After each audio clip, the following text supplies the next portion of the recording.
Hi, boys and girls.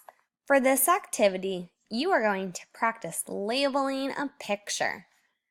The first thing that you're going to want to do is write your name on the top.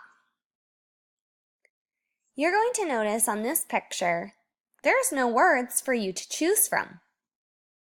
That's because it's your job to practice using Stretchy the snake and label pictures all by yourself. Let's look at the pictures. What do you think this is a picture of? I think it's a sun.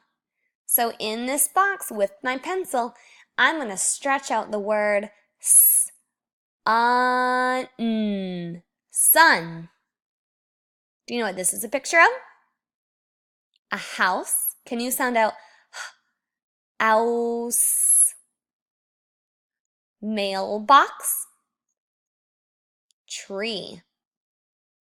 I can't wait to see you stretching out your words nice and neat.